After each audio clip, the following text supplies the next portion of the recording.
Hello, everybody. Happy Monday again here in beautiful December, along with Mr. Neil Villapiano here on another episode of Flamescast. Number 69 is where we're at here in the Nice. Flamescast. Very Nice. Good nice. stuff.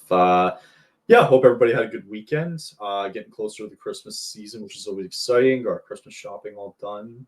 Neil's almost moved in, it looks like. Yeah, almost. It's. I'm telling you, man. It'll be like March by the time I think everything will feel settled, but we'll see. Nice. We'll see. Good. Awesome. Yeah, I mean, we can jump right into it. Obviously, very successful with the Flames for the past two games, winning back to back, which is just fantastic news Just at this fantastic. point. Yeah. Yeah, I mean, Dustin Wolf kind of found his form. We'll talk about quickly just the one on Saturday. But yeah, Flames got a shutout win, 2-0 against a reeling Mammoth team that's just been kind of brutal here the last couple of We weeks. we do Yeah. have some breaking news with the Mammoth. Logan Cooley is out indefinitely with a lower body injury after um, crashing near the net against Vancouver on Friday. His leg, if you go to the replay, his leg hits the post, like the far Oh, post, and it just, yeah. So, and that's tough man. because Cooley's had himself like a hell of a year, Yeah. and that's one less guy that the U.S.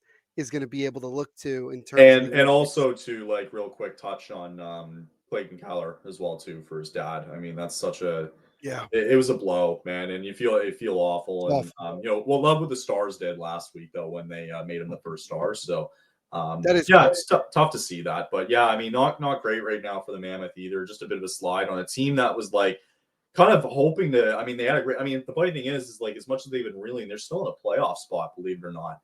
They're in the last wild card spot, so to still be able to do that, to go through the last like 2 weeks or so where they've just been reeling, and now like you come into this week and we'll see what happens if they can maybe flip a switch a little bit. Sure. But yeah, going to Saturday, Dustin Wolf was the star of the show for the first time in what seems like a long time, making Hmm. 27 saves, and it just seemed like highlight after highlight, he was just making big save after big save after big save, and it was just for me, it wasn't about the win. It was just about, okay, great. He's got his form. Like, that's still good to see.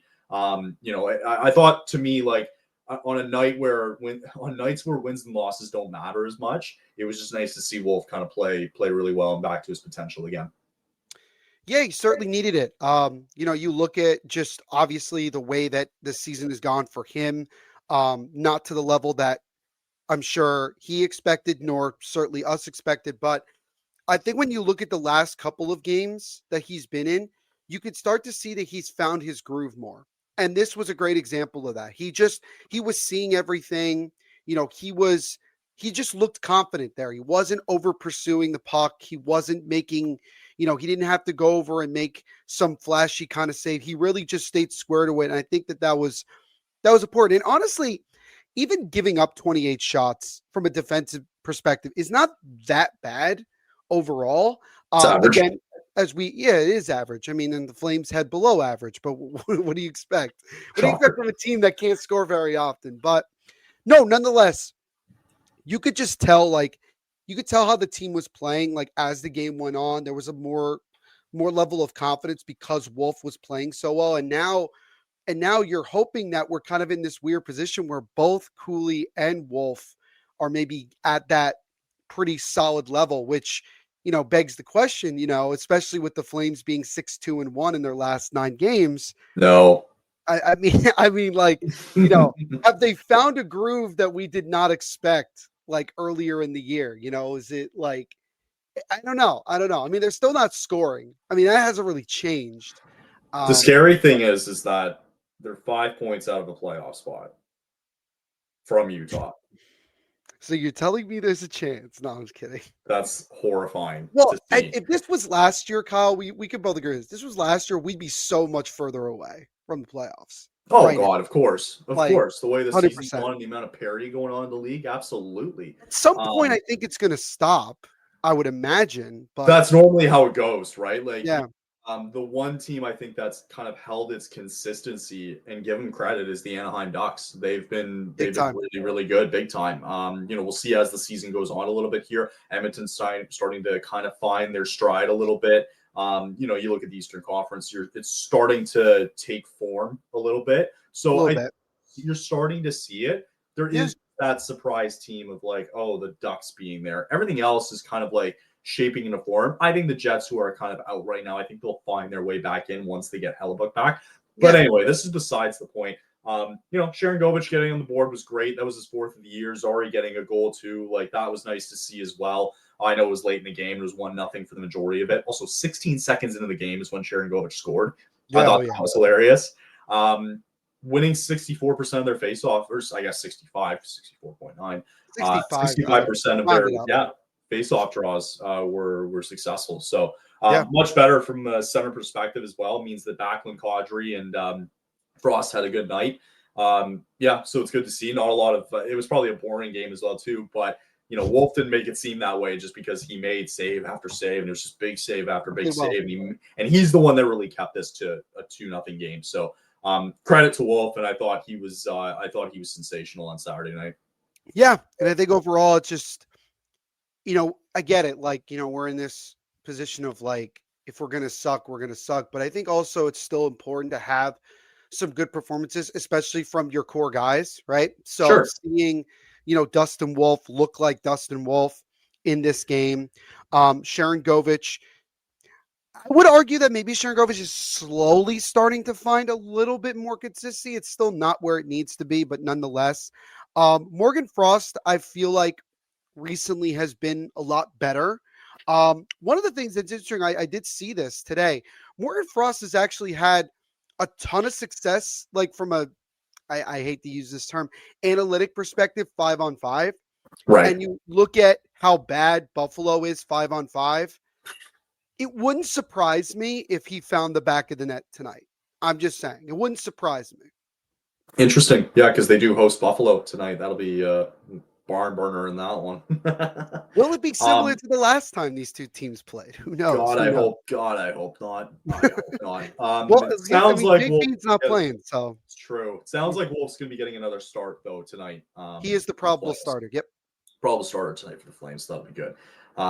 In terms of just like, it feels like we're just bypassing a lot of these games at this point, just because 100%. You want to get to the nitty gritty, right, of it. So, right. Elliot Freeman was reporting on Saturday that again, as much as it is the same teams, it's all talk at this point, but it's the same teams that were, everybody's checking in on. It's the Flames, it's the Canucks, it's the Predators. I guess at this point, the Flames, it's like they're still not willing to throw in the cards here just to fold and say screw it and let's get rid of it. So the only good thing about this is the fact that the Flames have played the most games out of all the teams that are out right now in the bottom of the standings there in the West. So you gotta wait for other teams to kind of catch up. You hopefully they find ways to win. What is concerning though is the fact that a lot of teams seem to be calling Vancouver and Nashville more than they are calling Calgary. Just makes it sound like the Flames have still don't want to fold yet, and that's alarming. Yeah, and I think that I don't want to say that that both of those teams have like blown away more value than what the Flames can offer. I mean, look, obviously the number one talking point right now is Quinn Hughes, right? I mean, it's the nonstop game up on Saturday.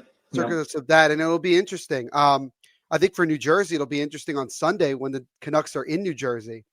I think that's a game that people need to keep their eye on, not just for the game itself, but if something happens, then who knows, right? But it's a tease because there's it is a tease right 100%. Now. There's too many things that the Devils need to do in order to make something like this happen, right? Because of the roster space and the cap space. Right. But anyway, aside from the point, yes. I think teams are calling to see. I think this is that point of like where teams are calling to see what exactly. Number one, if X, Y, and Z players available and what they're looking for in terms of, right? Like go back a couple of weeks ago, right? When it was really focusing on like Kadri and Anderson and like we were kind of speculating as to what, if the Flames were to move them, what kind of deal would they be looking for? I think that that's where we're at with Nashville. I think with Nashville in particular, it wouldn't surprise me if one or two of Stamkos and O'Reilly get moved in the next 2 or 3 weeks, just because it sounds more and more likely. Marcia so too. There's a team, right, and Marcia so to a lesser extent. although they really haven't talked about him as much as they've talked about. Surprisingly, yeah. Well, I think Marchessault more than Stamkos, in my opinion, has fallen off in Sure. terms of that like play. Some people argue that Stamkos needs to be on a better team. And ironically, he's been playing a lot better since those rumors have come out, which Man. is, but like you said, Kyle, at the end of the day, this is all just fluff. It's all just talk. It is. It's all rumors. It's Friedman. It's all these guys just literally trying to find anything to talk about on a day-to-day basis. Other than that, I mean, it's just more of the same. It's like, we'll believe it when we see it. When somebody actually makes a move and it happens, Yeah. that will be interesting. But I'll tell you this. I think the first guy that gets moved, Kyle, from Vancouver is Kiefer Sherwood. I think he's the first guy that goes because his Yeah, because name he's is had a going good to come year. up. He's had a great year. He's had He a really has. shockingly good year. Yeah, and good on them. And maybe then they can get some value out of that, right? Yeah. Man, I literally had to block for the. Finally, I've blocked Frank Saravalli this weekend. You've had enough. Him. You've had enough. Well, he put out the stupid eye emoji. It's like, oh, okay, we got That something was coming here. hilarious. We got something coming. Oh no, he's just announcing a guest on his show. Yeah, he is the ultimate like troller for sure. I can't stand him anymore. Like, No. I think people have gotten sick of him. So I'm on that boat too. He can go away for all I care. Yeah, so it'll be interesting. Again, like we said, we're gonna see what happens here in December and January, and just kind of see how the cards fall where they may. Yeah, I mean, you got opponents coming up too. Like, we'll see how they play against Buffalo tonight. Man, and again, like it's scary to see that they're 5 points out of a playoff spot, and you wonder what Don and Murray Edwards are thinking here. I would say this also. I think because of how much more success the Flames have had over the last 9 games, I think is another reason why teams are not calling as much to Calgary. Because I think that there's this belief that outside of the organization that maybe, oh, the Flames are only 5 points out. Are they really out of it? No. But I go back, I Yeah. go back to look at the teams that you've lost to and in the fashion that you lost them to. You got hammered by the Lightning. You get hammered by Vegas, right? Like, look at just looking at the schedule and seeing the games that they've lost to these really good teams. It's like, you're nowhere sniffing this, man. Like, the only respectable win I think that I've seen this year from Calgary was when they were in Minnesota or at home to Minnesota here recently. Pretty much. Like, Florida is not that. Like, I'm going to, for the sake of argument here, I do want to bring up like their wins. Like, let's take a real look here at their 11 wins that they've had this year, right? So your shootout win against Edmonton in game 1 is whatever, right? You've beaten, no joking here, the Rangers, who were terrible to start the year, Flyers, Blue Jackets, who are both. I mean, Flyers maybe recently. Flyers have been. Let's give the Flyers credit. They've been better of late. Better, right? The Sharks, who are still out of a playoff spot. Okay. The Sabres. Mm-hmm. I'll give you one here. Dallas. I'll give you that. You wanted a shootout, though. You wanted a shootout. So still take that for what it was. Vancouver, who sucks. Dead last. Okay. Florida, injury riddle. I don't even know if they're going to get to the playoffs this year. And the one respectable win I had here, Minnesota, and then you had Utah on the weekend. So at all of their wins that they've had, I look at 2 that I'm like, I'll give you credit on that. Right. You've beaten 2 teams who are comfortably in the playoffs that you're going to see probably in April, right? In Minnesota and Dallas. And that's pretty much it. Pretty much, yeah. So it doesn't convince me. It doesn't convince me at all. Yeah, I get it. I get it because it would be one thing. It's not like last year where we had a handful of wins against like really good teams and in low scoring games. Yeah. In low scoring games, right? The Flames want to try to win the same way they won last year, and the result has not been the same, obviously. I mean, that shouldn't surprise anybody who's watched and really like understanding where the Flames are right now. I think right now it's easy to say that the Flames are just going through a good stretch. I mean, everybody's going to like, it's literally the opposite of like when your team is losing 4 or 5 in a row. And a lot of time you could chalk it up to, oh, they're going through a bad stretch. This happens in an 82-game season. Like, they'll be fine. It wouldn't surprise me at some point in the near future, maybe it's tonight, where that kind of play and that success, it starts going back the other way again. Because it's more of, because eventually the way you play and how you play it on a fairly, routine night will eventually show moving forward. So it's like, I want to see Dustin Wolf continue to have good performances. I think it's important for him. I think it's important for him, not just, this year, but moving forward. And obviously, again, talking about maybe potentially with the Olympic team with the United States, who knows? There's still question marks with that. Yeah. But I think for a lot of us, when looking at the Flames, I think at the end of the day, we would still like to see them lose more than they win, but also maybe not necessarily get blown out, but get good losses, I guess, is the best way to kind of describe it. It's tough, right? Like, but at the end of tough. the day, a loss is a loss, a win is a win, right? Right. Like, it's tough. And I understand. I think Flames fans would take losing a lot of games of regulation, like 3-2, 5-4, whatever. And so you could at least say, like, oh, it was a good game, or like it was watchable, right? But we still lost. We still got, we still got the result that we wanted at the end of the day. You bet. More losses need to be tallied up here, though. Like, we just need to see more. Recently, getting points in 7 of your last 9 is not doing it. Not doing it at all, and not something that I'm happy. But think about like you said, think about the teams they've played. Yeah. And then you ask yourself, how much worse are the Flames comparatively to some of these other teams? They just are. You look at their wins this year, and they just are not. Like, you've beaten 2 caliber teams this year that are going to be in the playoffs. That's it. That's it. That's it. Like, it's nothing impressive, really. You haven't gone on the road. And say, Kyle, like, are we that much worse than Columbus? I would, like. Oh, yeah, for sure.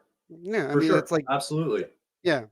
Like, it's funny. Like, I want to take the comparison of, like, the New England Patriots this year for football. Sure, go ahead. Oh, this is good. Yeah. Well, you look at their schedule, and it's like cookie cutter, easy wins for them, and they find themselves to be where fair, they are. Did anybody expect them to be this good this no, year? And they've had a good win against the Patriots, but against the Bills. But what I'm saying is, like, the lot of times it's like, yeah, the record is what it says you are. It's like, okay, fair, but also just look at the, like, in terms of the Flames here, it's just like, look at the wins and losses they've had against these teams. Like, the games that they've had against high caliber opponents, the majority of the time, outside of 2 wins here, they've gotten slaughtered.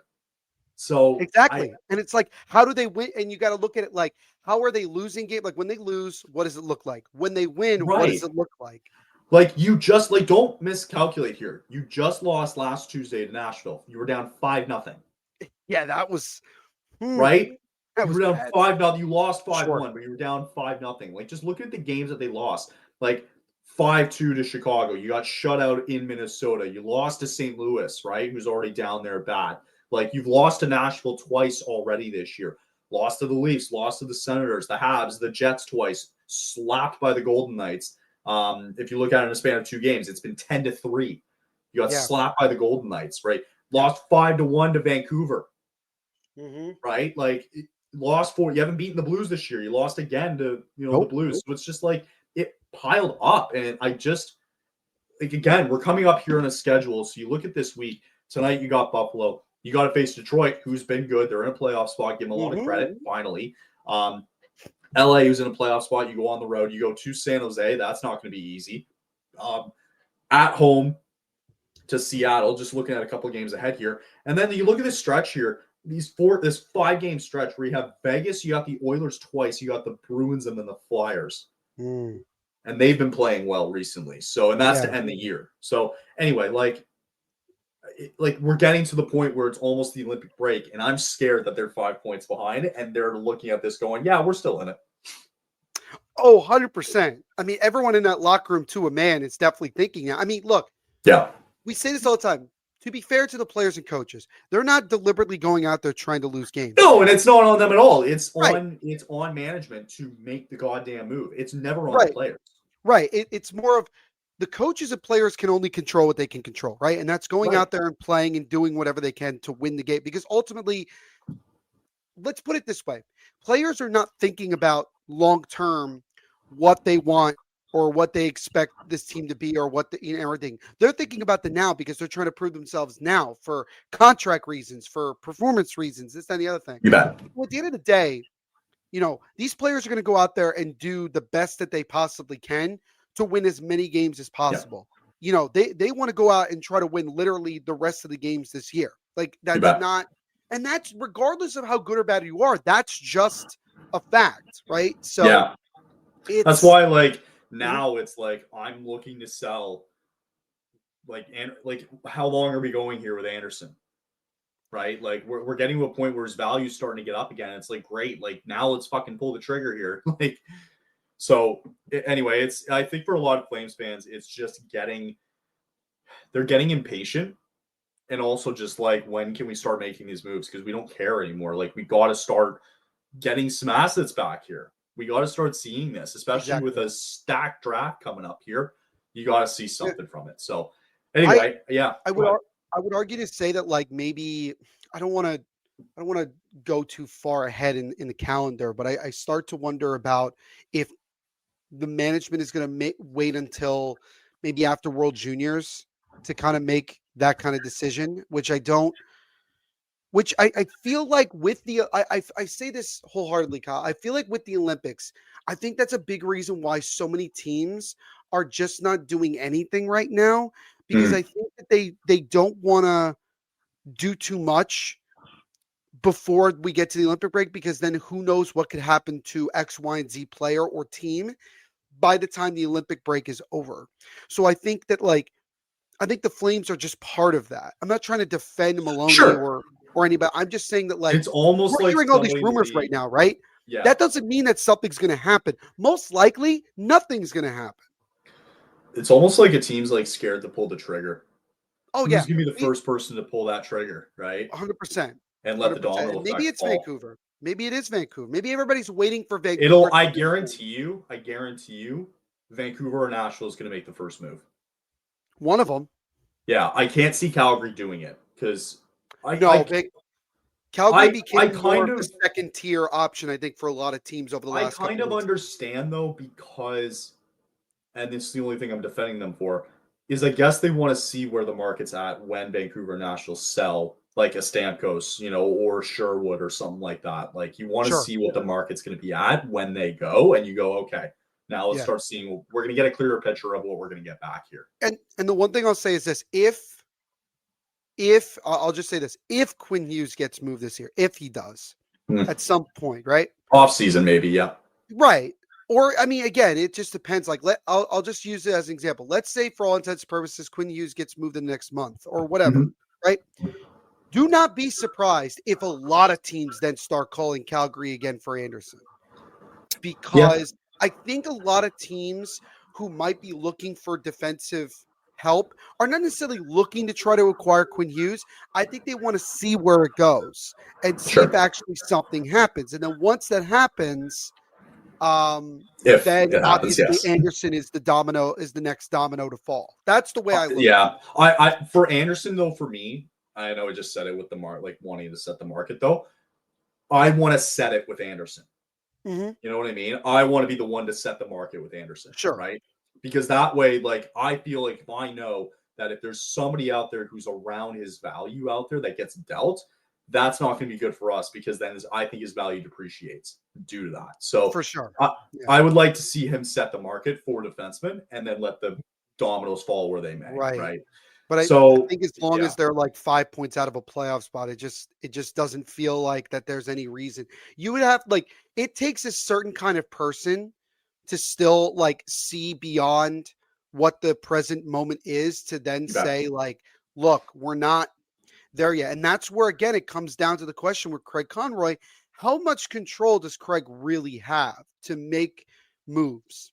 We're going to find out very shortly. We're Sure. going to find out very soon. Last little piece of news to bring up for the Flames, though, is today they did announce that Hunter Brustevich is going to be brought up for tonight. Jake Bean is going to be out of it due to an injury. So Bean will be out, and we believe that Brustevich will be in tonight for the Flames. Again, Flames hosting the Buffalo Sabres for a split second there. I was going to say Bills. That would be. I mean, they did play in Right. a snow game yesterday. There was a snow game yesterday. Yeah. Snow game yesterday. So, all right, let's take a quick breather here. We'll be back. We'll talk World Juniors afterwards after this break. Every yard, every sack, every interception, and every touchdown with Pick Six, DraftKings' newest game. Every snap can turn into a big time payout. This isn't just watching the game. This is playing to win. And here's how it works. Pick more or less or two or more player stats. The better your picks, the bigger your payout. It's that simple. And here's the kickoff bonus. New DraftKings customers can get $50 pick six credits with just a $5 entry on your first pick set. You know the game. Now make it pay. Download the DraftKings Pick 6 app now and use code THPN. That's code THPN to play just $5 and get $50 in Pick 6 credits. You make the call, ride the upside.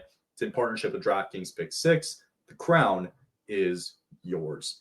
You got a gambling problem? Call 1-800-GAMBLER. Help is available for problem gambling. Call 888-789-7777 or visit ccpg.org in Connecticut. You must be 18 plus age and eligibility restrictions vary by jurisdiction. Pick 6 not available everywhere, including New York and Ontario. Void where prohibited. One per new customer. Bonus awarded as non-withdrawable Pick 6 credits that expire in 14 days. Terms at pick6.draftkings.com/promos. Limited time offer. The holidays are here, and that means it's the most wonderful time of the year to save with Rakuten. Use Rakuten to stack cash back at your favorite stores on top of holiday sales. That's savings on savings. And with Rakuten, you can get cash back on gifts for everyone on your list, from toys for the kids to kitchen gear for the person who loves to cook, to electronics for everyone, and you can even save on something for yourself. Just shop the stores that you love, and cash back is automatically added to your account. And you can choose to get paid via Interact e-Transfer, PayPal, or checking. Join for free today and get a new member bonus after minimum qualifying purchases. Just go to Rakuten.ca, download the app, or install the browser extension, guys. That's Rakuten with an Rakuten for Rakuten. Terms and conditions apply. Right. Got the World Juniors right around the corner, and fun announcements roster announcements came out today as Team Canada and Team USA. I know the US did it last week, but we didn't get a chance to look at it. Canada just unveiled their roster this morning. I know Sweden unveiled their roster last week. For Flames fans, Theo Stocksilius was not named to the Sweden World Junior roster, which kind of sucks because you want to see that, right? I believe also to the U.S. national team, no Cullen Potter. And a name that's been mentioned actually a lot is Ethan Wattenbach, who was also a draft pick for the Flames last year in this past draft, who has been sensational. Apparently, he's been on a tear in college as well, too. So he's been sensational. For some reason, I guess he was left off the team as well. Neil, do you want to start with Canada or the U.S.? Which one do you want to go with? Let's start with Canada. You want to start with Canada? Okay. All right. So the Canadian national team was announced this morning.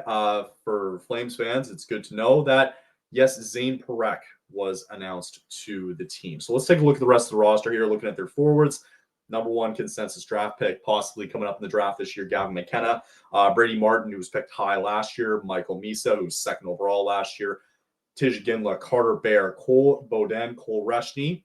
Flames fan is so they're going to love that. So he's going to center probably at the World Juniors here, which is going to be great. Braden Coots, who was selected just before Reshny was. Jet Luchenko, Gold Glove Swarm. He was traded, but that's okay.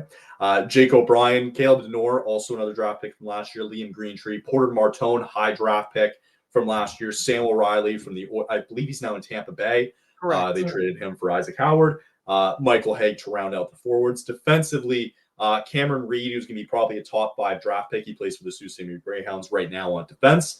Kayshawn Atchison, who was drafted 17th overall last year to the Islanders. Carson Carroll's not familiar to me. Ethan McKenzie, not familiar to me. Jackson Smith, Harrison Brunecki, Zane Parekh, Ben Danford, Leafs draft pick. Keaton Verhoff, who's going to be a top 3 pick as well, too, in the upcoming draft. And then Joshua Ravensburg in goal, who was a pick last year. Carter George, who's been late in the OHL up this year so far. And Jack Ivankovic as well, too, who was, I believe, drafted last year. Very good goaltending-wise. Overall, my quick perspective here, damn, this is a real good Canadian team, man. It's solid all the way around. They're big. They're taking size now over. There's no guys that are under 5'11" on this team. It's a big, fast team. I think we know they're a threat every year. Doesn't always means it's going to work out here. Neil, I find it hard to believe that this team will at least appear in the gold medal game this year. I just can't see them not making it, just because I think they're so deep. Their forward unit is insane. with the amount of draft eligible the guys they have there. And you've got as well too Zane Parekh, who's going to be having big minutes for the team as well too, who've had NHL minutes. Like he's going to have a lot of say in this tournament coming up here. I also read that I think there's some guys that they left off the roster. They're leaving it open. Berkeley Catton was one of them from Seattle. He might possibly be on the team.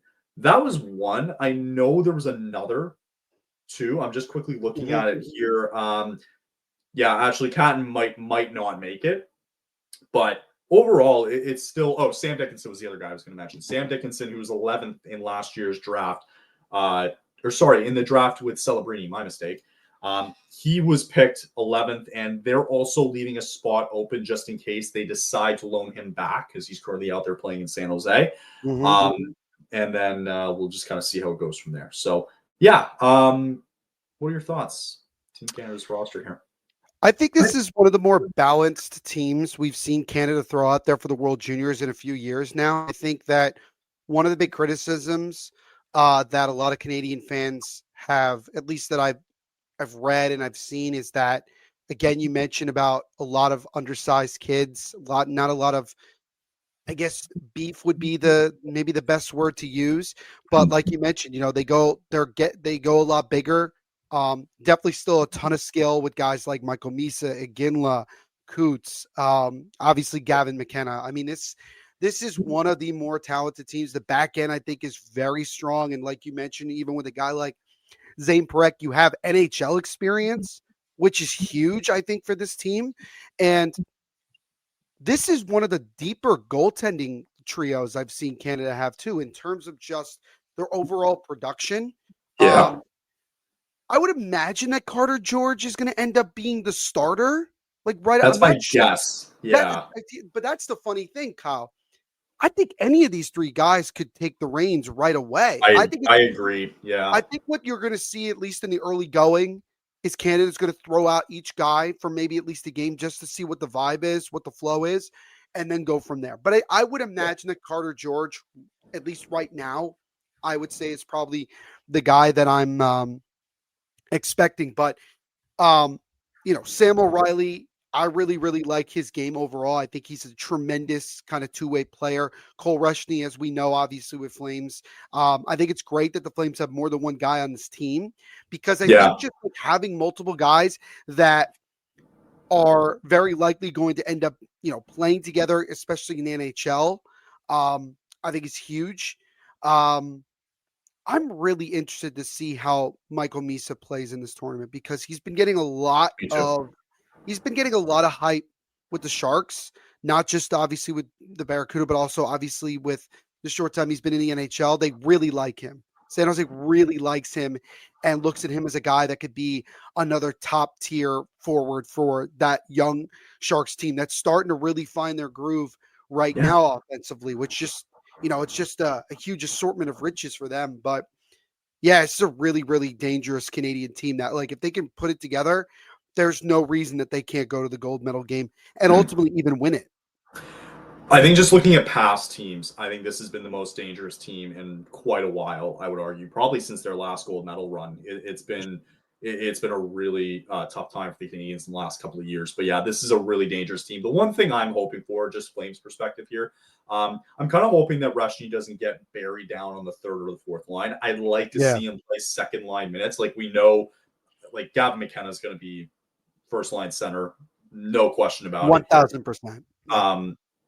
I would ideally like to see Rushney at the top paired with Brady Martin here, and possibly, I don't know, maybe Sam O'Reilly might maybe get that, but for Rushney's perspective, I'd like to see him paired with a Porter Martone and maybe a Ginla or something along those lines. I would just ideally like to see that, but yeah, I just think defensively, the six guys that I'm looking at here, Atchison, Brunecki, Danford, Parekh, Cameron Reed, and Keaton Verhoff are probably your six.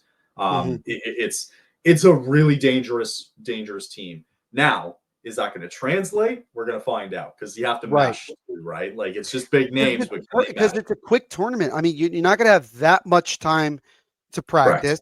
and get going, and then you're thrown right into it. So it's gonna be interesting because a lot of these guys don't have any experience playing with one another. So Right. while the talent is there, certainly it's, as you know, the great Herb Brooks once said, you don't win on talent alone. That's Oh, just excuse the me. reality of it. So it's, can these guys That, come together as a team and play as a collective unit? Because if they can, this is a really, really, really dangerous Canadian team. it's super dangerous. Let's get to another dangerous team always in the defending gold medalists here in the Americans. I think it's in Canada this year too, right? They're in Minnesota for the World Juniors. Minnesota. Yep. Mhm. Minnesota, thank you. I thought they Mhm. were in Canada again for some reason. Anyway, so yeah, I think we that are I think that's next year. I think that's next year. right, Could be right, wrong right, about that. Yes, right. St. Paul. Yeah, St. Paul, Minnesota. Mhm. Do you want to run through the American team? Yeah, sure. So you got Asher Bennett, who is he was drafted in the 5th round this year by Edmonton. He's taller. I'll just say this. He's taller than his 6'1" frame, in my opinion.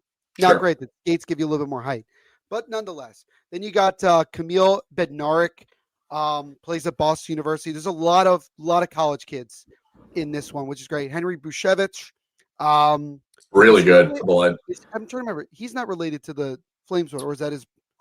He might be. He might be. I can't remember Yeah, I'm actually. trying to figure that But out. he's been really good with the London Knights though this year. He's been Yeah, fantastic. Yeah. right. And also, again, 6'3". You're going to notice a pattern as well with the U.S. Yeah. Then you got Trevor Connolly. Then you got Cole, obviously Cole Easterman, who, I mean, to put it bluntly, he is the guy that the U.S. is going to look to offensively. Yeah. You bet. Just because of what he did last year, what his play is overall. EJ Emery, Blake Fiddler, James Higgins, who I'm still surprised, Kyle. I'm still surprised that he fell to the Bruins in the draft. I'm still very surprised by It's that. unbelievable. Reminds me of Shane Wright, kind of a Shane Wright kind of situation. Mhm. But again, he's arguably not like one of, if not the shortest player on this team. But nonetheless, what he's doing at Boston College is tremendous. Very, very talented. One of the fastest players I've ever seen. This kid Right. is got wheels. Caleb Heil, Logan Hensler, Will Horkoff, Cole Hudson, who, if you are a Canadians fan, you know exactly why that name sounds familiar. Mhm. That's Lane's little brother. And they are, it's so funny, Kyle, because it reminds me of like when Luke Hughes was coming out of the draft, people were saying he was going to be the best of the three, which is really debatable now. But people are saying that with Cole Hudson, he might be better than Lane, which is Give kind of him time. crazy. Give him time. He's with Washington because he was a second Give him round pick. time. He's this is classic Capitals, like getting it, just Yeah, of getting course. top tier guy. Another Washington guy, Nick Kemp, as well, 6'2" goaltender playing at Notre Dame right now. Adam Kyber, Jacob, I might butcher this name, Kvasnica, Yeah, I who's think you playing got over, that. and then Kyle Riker Lee, man, playing at Michigan State. This kid's a gamer. This kid is an absolute gamer. And this is a guy that's going to be a nightmare for a lot of teams. Cole McKinney, Brendan McMorrow, LJ Mooney, Luke Osborne, Max Plant, Chase Ride, AJ Wright Yeltz. I might have, again, butchered that again. Dakota Rayum Mullen, which I swear you would think that he was not American. And then for some people, you might remember this kid from last year, Teddy Stiga, who his one goal in the entire tournament just so happened to be the golden goal for the United The game States. winner. Yeah. Teddy Stiga, Nashville Predators pick. AJ Spalasi, who I just missed over from Chicago. Shane Van Sagi, and then Brody Zimmer. So, Yep. question then is who's going to be the starting goaltender, do you think, for the Americans? Because you've got AJ Rillets here from Penticton, who's draft eligible this year. Nick Kemp, who was a 4th round pick for Washington.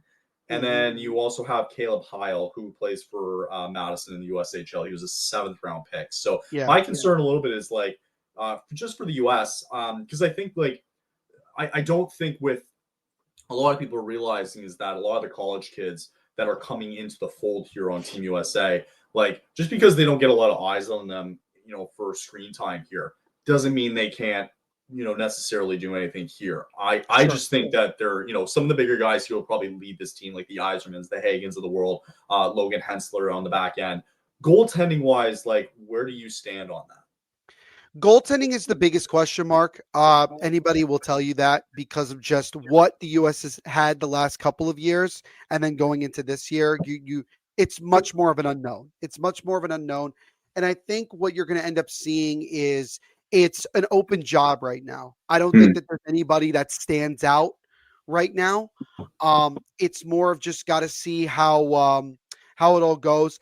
I would say though, given the way he's played at Notre Dame this year, I think Nick Kemp would be my front runner currently. But again, things could change. And something to keep in mind as well with Caleb Heil is that while he does have a lot of good potential, Okay. he is only playing in the USHL right now. Mm, And as we okay. know, that is, while there is a lot of talent, obviously, in the USHL, don't get me wrong, Sure. the level of talent, at least right now, like it's going to be a challenge. It is. It's going to be a good challenge for him, though, because obviously you want to see where he goes beyond the USHL, whether he's going to go to college. Maybe he'll play in juniors, who knows? But you're starting to see with a lot more American kids, Kyle, and this shouldn't surprise you. A lot more American kids, especially with now NIL being involved, they're going to end up going more and playing in college than maybe going the junior route just for that one reason. But one thing that's really interesting, Kyle, is that all of these guys are well over 6 foot and they play Right. big in front of their net, which might be to the benefit of the U.S. But they have a very solid defensive core as well. I think offense is going to be their strong suit this year. It's going to be about speed. It's going to be about, getting a lot of pucks to the net. And that'll be really how I think you're going to see it this year. You just have a lot of inexperience between the pipes. And that may end up hurting the U.S. But, again, if the defense is playing as well as it's capable of on paper, they give themselves as good of a chance as anybody to defend their gold and go on a run this year. Okay. I did want to bring up. I'm just quickly finding them now because I think they're worth mentioning. Yesterday, Team Sweden finalized their roster for the upcoming World Juniors here. I just wanted to quickly find it or here we can go on the actual website and grab them here. And also too, it's going to be fascinating with the group stage this year. Oh yeah. Oh, sorry, 2020. That was 2025. My bad. Yeah, it's just going to be awesome to watch the group stage this year, knowing that the way that it kind of phases out a little bit, right? Mm-hmm. Like it being in the US too. Like it doesn't happen often, but when it does, like it's always a good sign. So I wanted to bring this up real quick and then we'll wrap it up for a day, I think. Yep. But because I think we have the groups for the World Juniors this year. So interesting group for the US because you're in with Sweden, Slovakia, who can surprise people, and then Germany and Switzerland. But I would imagine that it probably comes down to a game between Sweden and the US for tops in that group. And Group B is fascinating because it's Czechia who also surprises people maybe more than Slovakia here, Right. Finland, and then Canada. So a bit of a tougher path there in Group B on that front. So I just wanted to bring up Sweden here because I think they have not announced their roster. Anyway, one of the big names though being Frundell, I think was leading the charge there. Sure. Sandin Palika is also going to be there too. So kind of some of the usual suspects I would imagine for Team Sweden. So we're 2 weeks away. It's getting close. Do you have any early I won't say predictions because we'll do that just before we go to winter break. Later closer to. Yeah. Do you have what's your biggest surprise do you think that's going to happen at the World Juniors this year?